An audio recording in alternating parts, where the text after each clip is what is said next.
मित्रों नमस्कार, मिथिलेश हरदेनिया के साथ जुड़ रहे हैं एक नए वीडियो में। अभी आपने हिंदी में शब्दों के भेद पढ़े। शब्दों के भेद के बाद आपने विकारी, अविकारी, संज्ञा, सर्वनाम, क्रिया विशेषण, समुच्चय बोधक, विस्मयादि बोधक, मतलब अभी तक बहुत सारी चीज़ें आपने पढ़ ली हैं। व्याकरण में बहुत कुछ पढ़ लिया है। मित्रों, व्याकरण में आप अभी पढ़ते जाइए। हिंदी और संस्कृत दोनों की व्याकरण समान रूप से चल रही है। जो पेडागॉजी का पोर्शन है, कई लोग कमेंट करते हैं कि सर पेडागॉजी शुरू करिए। तो मित्रों, पेडागॉजी अगले महीने शुरू करेंगे। इस महीने में व्याकरण पूरी कर लेंगे और व्याकरण पूरी होने के बाद ही, उसके उपरांत ही पेडागॉजी प्रारंभ की जा सकेगी। और पेडागॉजी के पहले आप व्याकरण पोर्शन कंप्लीट कर लीजिए, क्योंकि व्याकरण अगर आप बाद में पेडागॉजी के साथ पढ़ेंगे तो फिर आप पर दबाव ज़्यादा बनेगा, क्योंकि वहाँ पेडागॉजी भी पढ़नी पड़ेगी और आपको व्याकरण भी पढ़नी पड़ेगी। तो अभी जब हिंदी संस्कृत की व्याकरण दोनों की साथ में चल रही है, तो आप भली भांति संस्कृत और हिंदी की व्याकरण को पूरा कर लें। और पेडागॉजी जब शुरू करेंगे तो सिर्फ पेडागॉजी ही पढ़ेंगे। संस्कृत की पेडागॉजी संस्कृत में ही पढ़ेंगे, हिंदी की पेडागॉजी हिंदी में पढ़ेंगे। जो संस्कृत की पेडागॉजी जहाँ से मुझे पढ़ाना है, उसकी PDF या जो भी है आप तक जानकारी भेज दी जाएगी और आप हार्ड कॉपी करवा लीजिए। यहाँ से सॉफ्ट कॉपी आप तक भेजी जाएगी। हार्ड कॉपी आप करवा लें तो जब भी मैं पेडागॉजी आपको पढ़ाऊँगा वो कॉपी आपके सामने रहेगी। मित्रों, यदि आप टेस्ट देना चाहते हैं तो आप एप्लीकेशन डाउनलोड कर लें। एप्लीकेशन के माध्यम से ही आप प्रश्न पत्र सॉल्व कर पाएंगे, ऑनलाइन जुड़ पाएंगे, क्योंकि उसमें मूल्यांकन एक साथ होता है। जब ऑनलाइन टेस्ट होता है तो बहुत सारे लोग एक साथ देते हैं, तो हम उसमें देख सकते हैं कि हम हज़ारों की भीड़ में हमारा स्थान कहाँ पर है, हमारी वैल्यू कहाँ है, कितने स्तर पर हैं हम। तो अपना मूल्यांकन करने के लिए, अपना मूल्यांकन देखने के लिए आप टेस्ट के साथ ज़रूर जुड़ें और उसके लिए आप एप्लीकेशन डाउनलोड कर लें। मित्रों, आज शुरू करते हैं एक नया टॉपिक।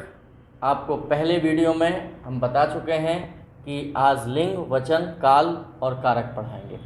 तो पहला है लिंग। इसमें लिंग की पहचान कैसे करेंगे कि शब्द है तो शब्द में कौन सा लिंग है, स्त्रीलिंग है कि पुल्लिंग है, यही हमें पहचान करना है। मित्रों, लिंग मीन्स चिन्ह होता है। लिंग का शाब्दिक अर्थ है चिन्ह। तो शब्द के जिस रूप से यह जाना जाए कि वह पुरुष जाति का है या स्त्री जाति का है, उसे लिंग कहते हैं। स्त्री जाति का बोध हो जिन शब्दों से, वो स्त्रीलिंग कहलाते हैं, और पुरुष जाति का बोध हो जिन शब्दों से, वो शब्द पुल्लिंग कहलाते हैं। तो मित्रों, लिंग परिवर्तन किन नियमों पर होता है, कैसे उनकी पहचान होती है? जैसे पहला नियम है आ जोड़कर। किसी पुल्लिंग को हमें स्त्रीलिंग में बनाना है तो हमें बड़ा आ जोड़ना पड़ेगा। बहुत सारे ऐसे शब्द हैं, ये नहीं कि सिर्फ बड़ा आ जोड़कर ही हम स्त्रीलिंग बना सकते हैं। कुछ ऐसे शब्द हैं जिनमें हम बड़ा आ जोड़कर स्त्रीलिंग बनाते हैं, क्योंकि आकारांत शब्द जितने भी होते हैं वो प्रायः स्त्रीलिंग होते हैं। सभी आकारांत नहीं, अधिकतर आकारांत शब्द प्रायः स्त्रीलिंग होते हैं। तो मित्रों, जैसे छात्र शब्द है, छात्र, तो छात्र पुल्लिंग शब्द है, लेकिन अगर इसमें बड़ा आ जोड़ दें, छात्रा कर दें, तो यहाँ छात्रा स्त्रीलिंग हो जाएगा। तो ऐसे विभिन्न प्रत्यय जोड़कर हम पुल्लिंग से स्त्रीलिंग बना सकते हैं। जैसे शिष्य है तो शिष्य से शिष्या, भौदी है तो भौदी से भौदिया, महोदय है महोदय से महोदया। मतलब उनको आकारांत से आकारांत करके हम स्त्रीलिंग में परिवर्तन कर सकते हैं। मित्रों, फिर है नी जोड़कर। जैसे ये आ जोड़ा आपने, नी जोड़कर भी हम स्त्रीलिंग बना सकते हैं। जैसे शेर है तो शेर पुल्लिंग शब्द है, लेकिन शेर का स्त्रीलिंग क्या होगा, तो यहाँ नी जोड़कर हम बना पाएंगे, शेरनी स्त्रीलिंग में जाएगा। जैसे मोर है तो मोरनी। इस तरह से राक्षस का राक्षसनी, ऊंट का ऊंटनी, ऐसे बहुत सारे शब्द हैं जिनमें नी जोड़कर बनाया जा सकता है। आनी जोड़कर बहुत सारे शब्द हैं जिसमें आनी जोड़कर, जैसे सेठ है तो सेठ का सेठानी। इस तरह से देवर का देवरानी, नौकर का नौकरानी, ईया जोड़कर भी मित्रों हम बनाते हैं। ईया, जैसे चूहा है तो चूहा का चूहिया, चिड़ा है तो चिड़ा से चिड़िया, इस तरह से ईया जोड़कर भी स्त्रीलिंग बनाते हैं। और भी कई शब्द हैं, जैसे इन जोड़कर जैसे बाघ है तो बाघ में बाघिन बनेगा, नाती का नातिन बनेगा। बड़ी ई जोड़कर भी हम स्त्रीलिंग बनाते हैं, जैसे नर है तो नर से नारी बनेगा, लड़का से लड़की बनेगा। तो जो ईकारांत शब्द हैं या आकारांत शब्द हैं वो प्रायः स्त्रीलिंग होते हैं। इका जोड़कर भी, जैसे लेखक है तो लेखक का लेखिका बनेगा, अगर नायक है तो नायक का नायिका बनेगा। इस तरह से इका जोड़कर भी हम स्त्रीलिंग बना सकते हैं। मित्रों, वान का वती में परिवर्तन करके भी स्त्रीलिंग बनाते हैं। यहाँ परिवर्तन करना है, जोड़ना नहीं है। जैसे धनवान शब्द है, धनवान, तो धनवान का स्त्रीलिंग हम वान के स्थान पर वती लगाएंगे तो ये शब्द बन जाएगा धनवती। जैसे बलवान है तो बलवान का स्त्रीलिंग बलवती। इस तरह से भी हम स्त्रीलिंग बना सकते हैं। ऐसे मान का मति में परिवर्तन करके भी स्त्रीलिंग बनाते हैं। मित्रों, मान का मति में, जैसे बुद्धिमान है तो बुद्धिमान का जो स्त्रीलिंग होगा वो होगा बुद्धिमती। जैसे आयुष्मान है, आयुष्मान का जो स्त्रीलिंग होगा वो आयुष्मती होगा। बहुत सारे शब्दों में हम त्रि जोड़कर भी स्त्रीलिंग बनाते हैं। त्रि, मित्रों, त्रि जैसे भर्ता, भर्ता ये तो प्रश्न परीक्षा में आया हुआ भी है। भर्ता का जो शब्द बनता है स्त्रीलिंग में वो भर्तृ बनता है। कर्ता का कर्तृ बनता है। नेता का नेत्री बनता है। तो जिनके अंत में अधिकतर प्रायः ये देखा गया कि ता है, भर्ता, नेता, कर्ता, तो उनके अंत में त्रि जोड़कर हम स्त्रीलिंग बना सकते हैं। मित्रों, यहाँ से प्रश्न कैसा आया थोड़ा सा समझिएगा। भर्ता, भर्तृ, भर्तु और भरत, ये 4 ऑप्शन आए परीक्षा में। और प्रश्न उन्होंने कैसे पूछा कि कुबेर का पर्यायवाची शब्द है, कुबेर का पर्याय पूछा था उन्होंने, कुबेर का पर्याय, और 4 ऑप्शन थे ये, भर्ता, भर्तृ, भर्तु और भरत। तो मित्रों, यहां भर्ता क्या है, कुबेर हम कैसे पहचाने, तो हमें चारों के उत्तर आना चाहिए। भर्ता का मीन्स क्या है, तो भर्ता तो समझते हो आप, लेकिन जो आप समझते हो वो नहीं, बैगन का भर्ता नहीं। भर्ता मीन्स पति होता है जिसका भर्ता बना दिया जाए, स्वामी होता है। और भर्तृ, भर्तृ मतलब समझ गए होंगे आप, भर्तृ मतलब जो दिन भर भरती रहती है, पत्नी है वो, तो ये भर्ती है, भर्तृ हो गया। तो भर्ता मीन्स पति, भर्तृ मीन्स पत्नी, और भर्तु मीन्स कुबेर होता है। और भरत तो आप जानते ही हैं, राम के भाई, विश्व भरण पोषण कर जोई, ताकर नाम भरत असोई। जो पूरे विश्व का भरण पोषण करने वाले हैं वो भरत कहलाते हैं। रामचरितमानस में तुलसीदास जी ने भरत की परिभाषा लिखी है, विश्व भरण पोषण कर जोई, ताकर नाम भरत असोई। जाके सुमरन ते रिपुनासा, नाम शत्रुघ्न वेद प्रकाशा। जिसके सुमरन मात्र से रिपु का नाश हो, ऐसे वेदों में प्रकाशमान शत्रुघ्न जी हैं। लक्षण धाम राम प्रिय सकल जगत आधार, लक्षणों के धाम राम के प्रिय ऐसे लक्ष्मण हैं, सकल जगत के आधार हैं। तो इस तरह से परिभाषाएं तुलसीदास जी ने खुद मानस में दी हैं। तो यहाँ भर्तु मतलब कुबेर। अब ये भर्तु शब्द का प्रयोग कहाँ हुआ है, मित्रों, आपने मेघदूत सुना होगा, कालिदास की बहुत प्रसिद्ध रचना है और श्रृंगार की रचना है, वियोग श्रृंगार की प्रसिद्ध रचना है मेघदूत। तो मेघदूत में भर्तु शब्द आया है कुबेर के लिए। मेघदूत का पहला श्लोक है, कश्चित कांता विरह गुरुणा स्वाधिकारात् प्रमत्तः, शापे नास्तंगमित महिमा वर्ष भोग्येन भर्तुः। कश्चित कांता, कश्चित माने कोई, कांता मीन्स स्त्री, विरह गुरुणा विरह के गुण के कारण, स्वाधिकारात् प्रमत्तः अपने अधिकार से प्रमत्त होकर, अपने अधिकार से हटकर, स्वाधिकारात् प्रमत्तः शापे नास्तंगमित महिमा, उसकी महिमा को गमित करके स्थापित कर दिया गया। वर्ष भोगेण भर्तु, वर्ष भर भोगने के लिए भर्तु के द्वारा, कुबेर के द्वारा। मित्रों, जो मेघदूत की रचना हुई है, तो मेघदूत मतलब मेघ को दूत बनाकर, संदेशवाहक बनाकर एक यक्ष बालक ने अपनी पत्नी तक संदेश भेजा है, इसलिए उसको दूत कहा गया। तो वो मेघदूत है। मित्रों, इसके बाद त्रि जोड़कर हम बना सकते हैं। त्रि के बाद यहाँ और भी बहुत शब्द हैं, जैसे पूर्ण परिवर्तन करके भी स्त्रीलिंग बनते हैं। जैसे विद्वान है तो विद्वान का स्त्रीलिंग विदुषी होगा। अगर कवि है तो कवियत्री होगा। सम्राट है तो सम्राज्ञी होगा। विधुर का विधवा होगा। वीर का वीरांगना होगा। राजा का रानी होगा। तो इस तरह से मित्रों आपको याद रखना है। कई बार बहुत सारे लोग विलोम शब्द में राजा का रानी लिख देते हैं।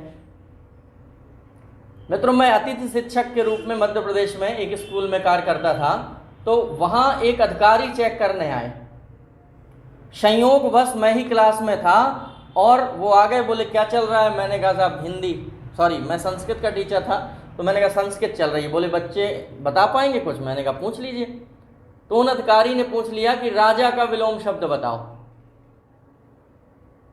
तो किसी भी बच्चे से नहीं बना। तो बोले क्या पढ़ाते हो आप लोग। तो मैंने कहा सर मैं हिंदी नहीं पढ़ाता, मैं तो संस्कृत पढ़ाता हूँ। कोई मैडम है वो हिंदी पढ़ाती हैं। तो बोले कौन पढ़ाती हैं। तो मैंने बता दिया कि मैडम है वो हिंदी पढ़ाती हैं। तो उन्होंने कहा बताइए ये इस तरह शिक्षा का और ये। तो मुझे लगा कि ये तो गलत बात है, बनना चाहिए भाई। तो जो होशियार लड़का था उसको मैंने सपोर्ट किया कि भैया खड़े हो बताओ सर जो पूछ रहे हैं। तो वो लड़का बड़े घबराहट में खड़ा हुआ और वो कहता है राजा का रंग। तो मुझे बड़ी खुशी हुई कि चलिए उसने सही उत्तर दे दिया। मैंने उसको कह दिया कि शाबाश बैठ जाओ, बहुत अच्छा। तो वो अधिकारी मुझे गुस्सा हो गए मुझ पर। बोले ये है शिक्षा की स्थिति, टीचर को खुद नहीं आता राजा का रंग होता है। तो मैंने कहा सर मैंने तो रंग ही पढ़ा है विलोम शब्द में। बोले बताइए, इतना ही ज्ञान नहीं है शिक्षक को। जब उसे इतना नहीं आता कि राजा का विलोम शब्द रानी होता है, तब मुझे लगा कि शिक्षा का स्तर मध्य प्रदेश में क्या है, शिक्षा व्यवस्था मध्य प्रदेश की क्या है। मैरियाना ट्रंच में चली गई है शिक्षा व्यवस्था। मैरियाना ट्रंच समझते हैं मित्रों, विश्व का सबसे गहरा गर्त वो है मैरियाना ट्रंच। अगर मैरियाना ट्रंच में जाकर आप देखेंगे तो शिक्षा व्यवस्था डली मिलेगी मध्य प्रदेश की। वहाँ पर 2011 से भर्ती नहीं हुई और भर्ती हुई तो 3 साल लटका दी। आपका कमेंट पढ़ा है मैंने, और आपने कहा है कि संगठित होकर शिक्षक भर्ती की मांग की जाए। मित्रों मैं भी शोषित हूँ, मेरा भी सिलेक्शन है वर्ग 1 में संस्कृत से, तो मैं भी शोषित हूँ, मैं भी सहयोग करता हूँ। सब लोग प्रयास करें और निश्चित तौर पे हो जाएगा। चुनाव बाद अगली जुलाई तक नियुक्ति देना ही होगी उन्हें। तो मित्रों इस तरह से प्रश्न आते हैं, आपको समझना है कि कहाँ कौन सा शब्द है। तो इस कथा से आपको क्या पता चला कि उन अधिकारियों को खुद पता नहीं है कि राजा का विलोम शब्द क्या होता है, बल्कि राजा का विलोम शब्द रंग ही होता है, रानी नहीं होता। लिंग परिवर्तन में रानी होता है। अगर राजा पुल्लिंग है तो रानी स्त्रीलिंग है, ना कि विलोम शब्द। ये आपको ध्यान रखना है। ऐसे और भी बहुत सारे शब्द हैं, जैसे कुछ शब्द ऐसे होते हैं जिनका आपने स्त्रीलिंग में सुना ही नहीं होगा। जैसे कौवा, तो कौवा का स्त्रीलिंग नहीं सुना होगा आपने। कौवा का स्त्रीलिंग कौवी नहीं सुना होगा किसी के द्वारा कि कौवी बैठी है। ऐसे बहुत सारे शब्द है। सियार, सियार का नहीं सुना होगा कि सियारी बैठी है, या भालू का नहीं सुना होगा कि भाली बैठी है। मगरमच्छ का स्त्रीलिंग नहीं होता, क्या होता, कुछ नहीं, मगरमच्छी सुना क्या आपने। चीता, तोता, खरगोश, कछुआ, इनके कभी आपने स्त्रीलिंग नहीं सुने।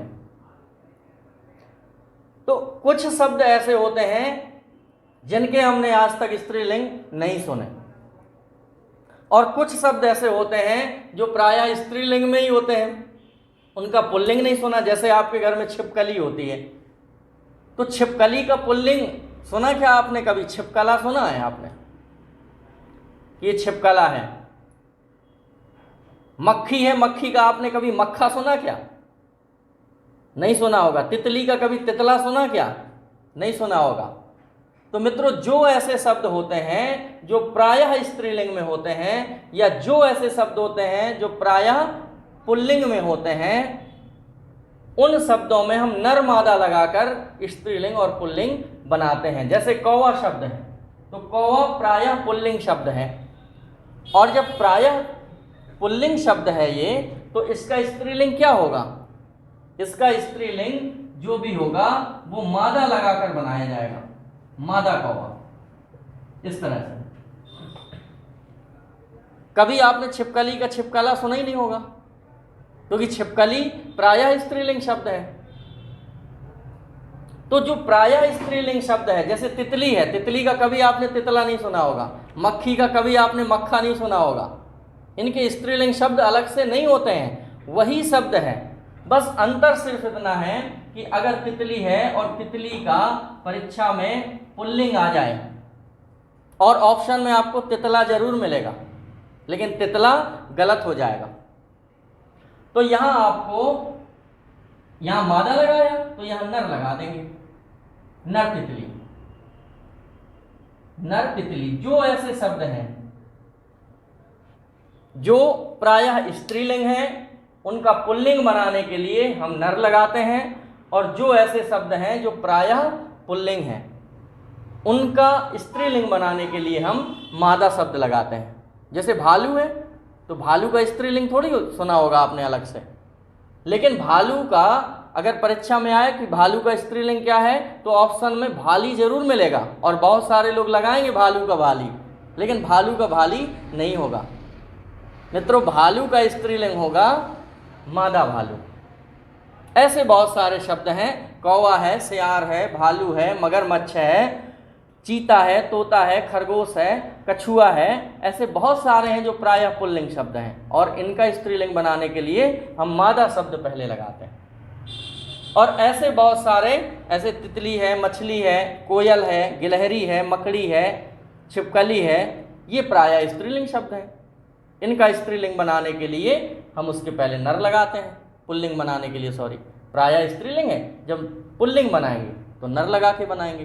तो इस तरह से भी बहुत सारे शब्द हैं। मित्रों, कुछ प्राणीवाचक संज्ञा होती हैं और कुछ अप्राणीवाचक संज्ञा होती हैं। प्राणीवाचक मतलब जिनमें प्राण होते हैं, जिनमें जीवन संभव होता है, अंग्रेजी में जिनको लिविंग थिंग्स बोलेंगे।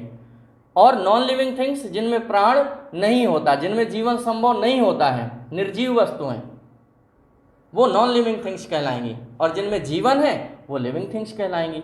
तो उनमें भी लिंग होता है, और लिंग के बारे में बहुत कन्फ्यूजन है। मित्रों, ध्यान रखिएगा, हिंदी में दो ही लिंग होते हैं, स्त्रीलिंग और पुल्लिंग।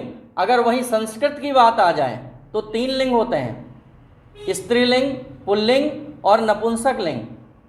लेकिन अगर वहीं अंग्रेजी की बात आ जाए तो मित्रों चार लिंग होते हैं, कॉमन, न्यूट्रल, मेलिन, फेमिनिन, जो भी हैं। अंग्रेजी का मुझे ज्ञान नहीं है उतना, बाकी आप समझ लीजिएगा। मैंने तो सुना है ऐसा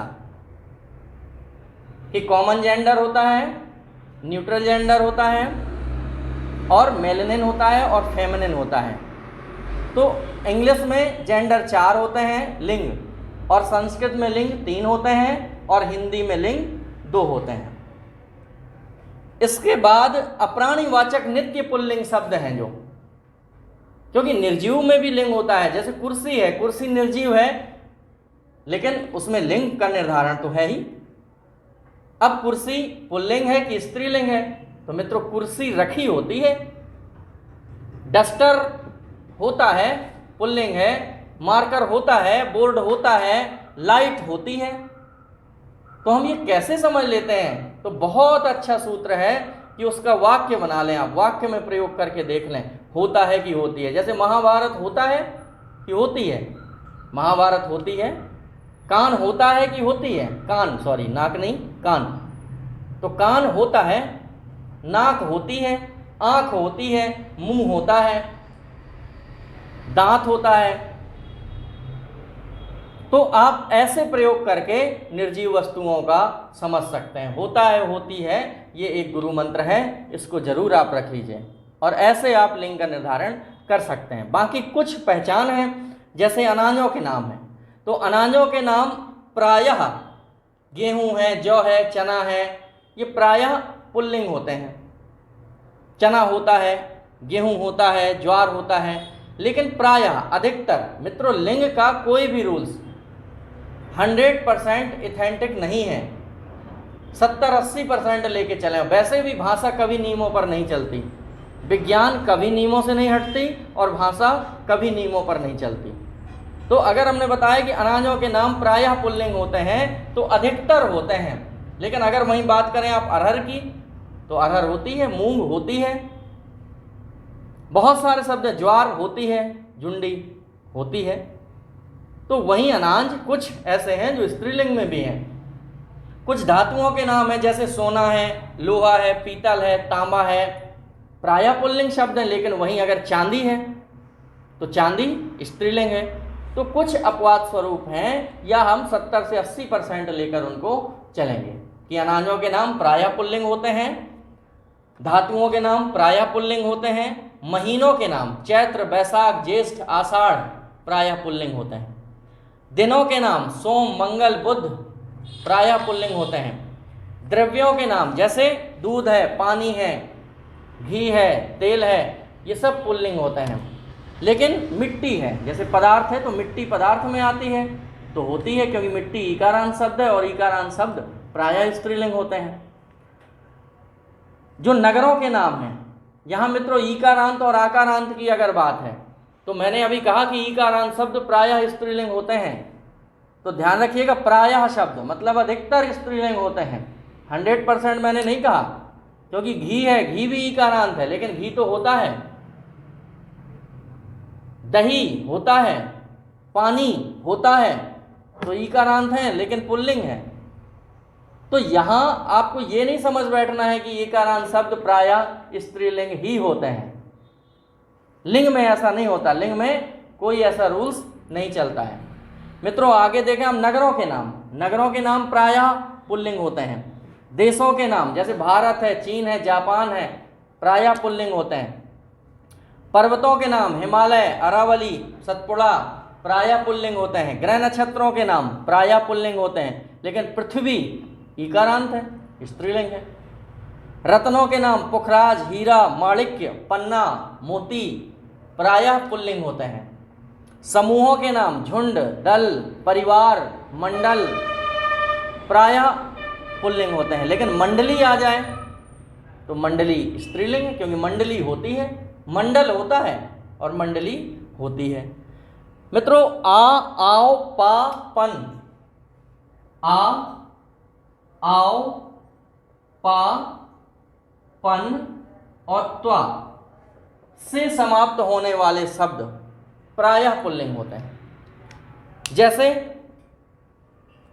छोटा, बड़ा नहीं, छोटा, क्योंकि बड़ा तो आकारांत हो जाएगा, प्रायः स्त्रीलिंग होता है।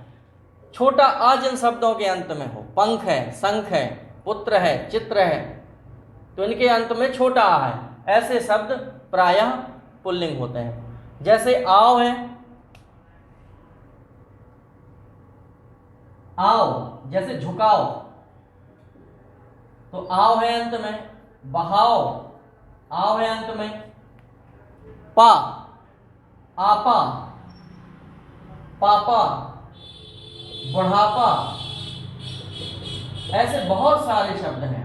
पन पागलपन, लड़कपन, त्वा महत्व, पागलपन होता है, होती नहीं है, महत्व होता है। तो मित्रों जिनके अंत में त्वा हो, पन हो, आपा हो, आओ हो और आ हो, ऐसे शब्द प्रायः पुल्लिंग होते हैं। यह बात कर रहे थे हम अप्राणीवाचक संज्ञा की। अप्राणीवाचक में नित्य स्त्रीलिंग शब्द, जैसे नदियों के नाम हैं। तो मित्रों नदियों के नाम जैसे गंगा, यमुना, गोदावरी, ये सब स्त्रीलिंग शब्द हैं। लेकिन अगर उसमें सोन आ जाए परीक्षा में आया हुआ शब्द है मित्रों। सोन आकारांत शब्द है और सोन पुल्लिंग है। नदी शब्द इकारांत है, स्त्रीलिंग है, लेकिन अगर नदियों के नाम में सोन आ जाए, सोन, तो मित्रों रामचरितमानस में सोन को तुलसीदास जी ने महानद लिखा है, नदी नहीं लिखा वहां, नद, मतलब सोन को हम पुल्लिंग में रखते हैं। और वैसे भी अगर पौराणिक कथाओं की बात करें तो नर्मदा का विवाह सोन से होना था। विवाह का मतलब होता है मिलन। तो नर्मदा, अगर आप नर्मदा उद्गम जाएं अमरकंटक में, तो नर्मदा उद्गम यहां है और सोनमूड़ा यहां है। दोनों नदियों का उद्गम अमरकंटक से ही है, सोनमूड़ा का और नर्मदा उद्गम का। तो नर्मदा उद्गम स्थल यहां पर है और सोनमूड़ा स्थान है एक। सोनमूड़ा स्थान से सोन नदी निकलती है, क्योंकि नदी निकलती है लेकिन सोन निकलता है। तो यहां से नर्मदा जाती है और यहां से सोन आते हैं। तो पौराणिक कथाएं बताती हैं कि इनका मिलन होना था, विवाह होना था, लेकिन पता नहीं ऐसी क्या अनबन हो गई और नर्मदा ने अपनी दिशा बदल ली और ये ऐसे चले गए। जब अपनी दिशा बदल ली तो दिशा बदलने का मतलब आप समझ गए कि नर्मदा और ताप्ती दो ऐसी नदियां हैं जो उल्टी दिशा में बहती हैं। और नर्मदा के बारे में और जानकारी हम आपको पहले बता चुके हैं कि नर का मद है, वो पसीने की नदी है। भगवान शंकर ने हलाहल पिया, पसीना मार गए तो गले से पसीना पोंछ के फेंक दिया और जहां वो पसीना गिरा वहां से नर्मदा नदी की उत्पत्ति हो गई, इसलिए उसको पसीने की नदी बोलते हैं। तो मित्रों ये याद रखना है आपको लिंग में। अब बात आती है और, तो आस, आस, इया, आस, इया, आवट और आहट। आहट, जिन शब्दों के अंत में ये तुकांत लगी हो, आस, जैसे खटास, मिठास, जैसे खटास, मिठास, तो आस है तुकांत में। इया, जैसे मचिया, डिबिया, लुटिया, खटिया, तो इनके अंत में इया है। मचिया, मचिया जानते हैं आप, माचा का छोटा रूप है मचिया। खाट को माचा बोलते थे ना, और छोटी खाट जो बैठने वाली होती है, चौकोर, पीढ़ी भी बोलते हैं कई लोग उसको, वो है मचिया। तो मचिया, डिबिया, लुटिया, खटिया, जिनमें इया आए तुकांत में, ऐसे शब्द प्रायः स्त्रीलिंग होते हैं। आवट, मिलावट, खिलखिलाहट, मुस्कुराहट, ये इनके अंत में आवट है, प्रायः स्त्रीलिंग शब्द होते हैं। आहट, घबराहट, मुस्कुराहट, तो मिलावट, यहाँ घबराहट, मुस्कुराहट, तो आवट हो या आहट हो या इया हो या आस हो, इनसे समाप्त होने वाले शब्द जो भी हैं वो अधिकतर स्त्रीलिंग होते हैं। मित्रों ये लगता है कि लिंग में क्या पढ़ेंगे, बहुत कुछ है लिंग में पढ़ने के लिए। इसके बाद बहुत सारे ऐसे शब्द हैं, जैसे आपको अपवाद हम बता ही चुके हैं, मोती है, पानी है, घी है, ये इकारांत शब्द हैं और इकारांत शब्द प्रायः स्त्रीलिंग होते हैं, लेकिन पानी पुल्लिंग है, घी पुल्लिंग है। ऐसे उकारांत शब्द हैं, उकारांत शब्द भी प्रायः स्त्रीलिंग में आते हैं, जैसे वधु है, मधु है, ऋतु है, इस तरह से ये स्त्रीलिंग में आते हैं। तो मित्रों लिंग में इतना ही आप समझ गए होंगे, लिंग से जो क्वेश्चन आएंगे और लिंग से कैसे क्वेश्चन आते हैं ये हम आपको बता दें। बहुत सारे ऐसे कमेंट होते हैं कि सर प्रश्न बता दिया करिए कि कैसे आते हैं, तो वहां से मेरा ये उत्तर है कि हम आपको प्रश्न बता दें कि लिंग से कैसे आते हैं। मित्रों लिंग बहुत आसान है, उसमें कुछ भी ऐसा नहीं है कि जो आपसे ना बने, लेकिन जो प्रश्न आता है वो बहुत कठिन आता है। पहला प्रश्न जो आया तो पहले तो यही आया कि किन्नर, किन्नर है, और 4 ऑप्शन, स्त्रीलिंग, पुल्लिंग, नपुंसकलिंग, उभयलिंग। आया हुआ क्वेश्चन है मित्रों, लिंग से प्रश्न आया ये। दूसरा प्रश्न आया झस। झस तैरता है, तैरती है, तैरते हैं, इनमें से कोई नहीं, इनमें से कोई नहीं, ऐसे प्रश्न आते हैं लिंग से। मसी,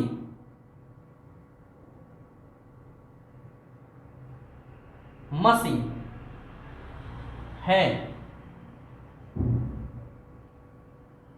ऑप्शन यही, स्त्रीलिंग, पुल्लिंग, नपुंसकलिंग और उभयलिंग।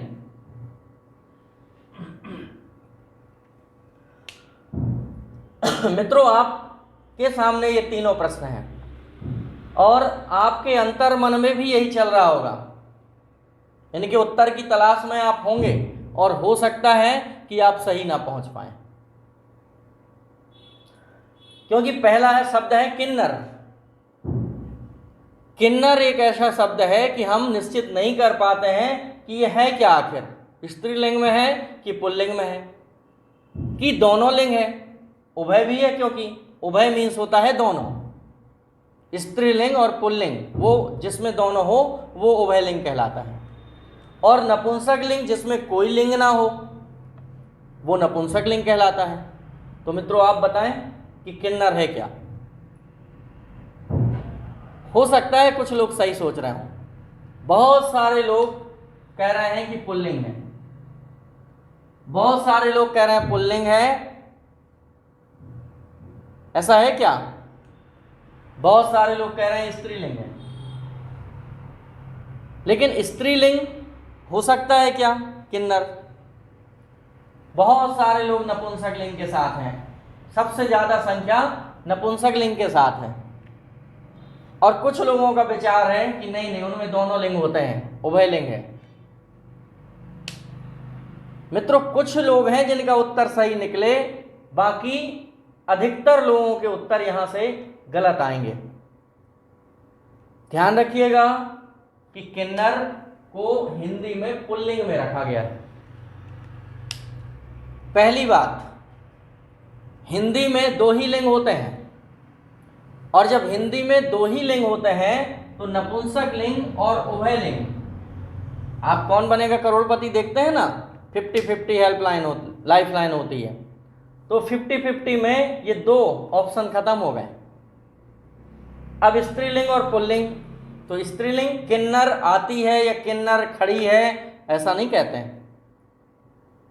देखो किन्नर जा रहा है, किन्नर खड़ा है, और वैसे भी अकारांत शब्द है, तो हिंदी में किन्नर पुल्लिंग में जाएगा। और यही उत्तर आपका सही है जो कम से कम लोगों ने सोचा था, और अधिकतर लोगों ने जो सोचा नपुंसक लिंग या उभयलिंग या स्त्रीलिंग, वो गलत है। अगर मित्रों नपुंसक लिंग की बात करें तो नपुंसक लिंग संस्कृत में होता है, निर्जीव वस्तुओं को नपुंसक लिंग के अंतर्गत रखा जाता है। अगर उभय लिंग की बात करें तो मित्रों उभयलिंगी में आपने केंचुआ को पढ़ा होगा। केंचुआ उभयलिंगी होता है, एक ही शरीर में, एक ही बॉडी में दो लिंग उपस्थित होते हैं, उसी में पुल्लिंग होता है और उसी में स्त्रीलिंग होता है। केंचुआ को इसीलिए उभयलिंगी माना जाता है, उभयलिंग में रखा गया है। मित्रों इसको देखें आप, झस को, तैरता है, तैरती है, तैरते हैं, इनमें से कोई नहीं। पूछने वाले ने आपसे दो क्वेश्चन पूछ लिए हैं यहां, मतलब पर्यायवाची भी पूछ लिया है और लिंग भी पूछ लिया है। और जब तक आपको झस का मीन्स पता नहीं होगा, उसका अर्थ पता नहीं होगा, तब तक आप ये सॉल्व नहीं कर सकते हैं। तो मित्रों ध्यान रखें कि झस मछली का पर्यायवाची है। मछली तैरती है, तो तैरता है, तैरती है, तैरते हैं, इनमें से कोई नहीं, तो इसका सही उत्तर है तैरती। मसी। बिल्कुल जैसा क्वेश्चन ये है वैसे ये है, मसी। अब मसी का यदि मीन्स पता नहीं है तो हमसे ये प्रश्न नहीं बनेगा। अर्थात आपको ज़्यादा से ज़्यादा पर्यायवाची पढ़ना चाहिए। और जब मैंने पर्यायवाची पढ़ाए थे तब मैंने एक बात आपसे कही थी कि भाषा का सबसे बड़ा धनी वही होता है जिसके पास शब्द समूह होता है। शब्द रूपी धन जिसके पास सबसे ज़्यादा है वही भाषा का विद्वान होता है। तो शब्द आपको ज़्यादा से ज़्यादा आना चाहिए और उसके लिए आपको पर्यायवाची पढ़ना चाहिए और भी शब्दावली पर्याय के अलावा। तो मित्रों, मसी मीन्स स्याही होती है। सात समुद्र की मसी करो लेखन सब बन राय, और धरती सब कागज करो गुरु गुण लिखा ना जाए। मित्रों, सातों समुंदर की स्याही बना लूं, सात समुद्र की मसी करो, सातों समुंदर की स्याही बना लूं और लेखन सब बन रहा है, और जितने जंगल हैं बड़े बड़े उनकी सबकी कलम बना लूं। सातों समुंदर की स्याही बना लूं और सभी बड़े बड़े जंगलों की कलमें बना लूं। सात समुद्र की मसी करो लेखन सब बन रहा है, और धरती सब कागज करो, और पूरी धरती का कागज बना डालूं तो गुरु गुण लिखा ना जाए। तो गुरु इतना महान होता है कि गुरु के गुण लिखे नहीं जा सकते हैं। तो गुरु की महानता के लिए ये पद कहा गया है कि सात समुद्र की मसी करो लेखन सब बन रहा है। तो वहां मसी शब्द आया है, और मसी मीन्स स्याही होती है। तो मसी वैसे भी एक आराम शब्द है, स्त्रीलिंग आएगा, स्त्रीलिंग इसका सही उत्तर है।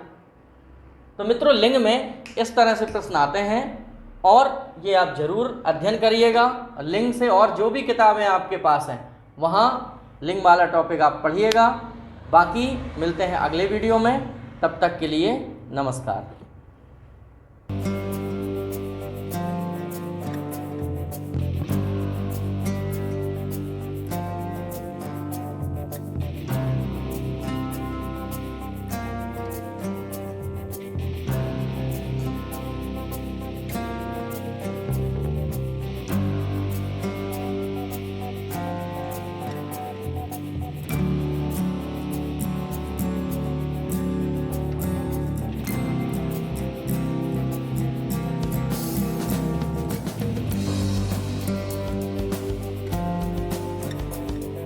सक्सेसफुल जो सभी एग्जाम को टारगेट करते हुए ध्यान में रखकर ये मिशन चलाया जा रहा है। चाहे आने वाले जितने भी एग्जाम हो, वर्ग 3 महिला सुपरवाइजर, एमपी पुलिस, फॉरेस्ट, पटवारी, सीपीसीटी से रिलेटेड जितने भी एग्जाम है उन सभी को ध्यान में रखकर ये मिशन चलाया जा रहा है। व्हाट्सएप ग्रुप पर स्टडी कराई जा रही है, प्रिपरेशन कराई जा रही है, जिसमें बॉयज़ और गर्ल्स के अलग अलग ग्रुप बनाकर आपकी प्रिपरेशन कराई जा रही है। ग्रुप में आपको time table, strategy, routine, study material, daily and weekly test, guidance, motivation सब कुछ दिया जाएगा। और यहाँ पर ये आप देख सकते हैं अलग अलग ग्रुप बनाए गए हैं, लगभग 22 और आपको ऐड किया जाएगा। तो आप लोग बिना किसी देरी के मैसेज कीजिए और 9981167757 पर आपको ऑडियो मैसेज करना है। व्हाट्सएप से अपना नाम बता देना है, मैं आपको उसी एग्जाम से रिलेटेड ग्रुप में ऐड कर दूंगा। महिलाओं के अलग ग्रुप हैं, पुरुषों के अलग ग्रुप हैं, आप देख सकते हैं, ठीक है।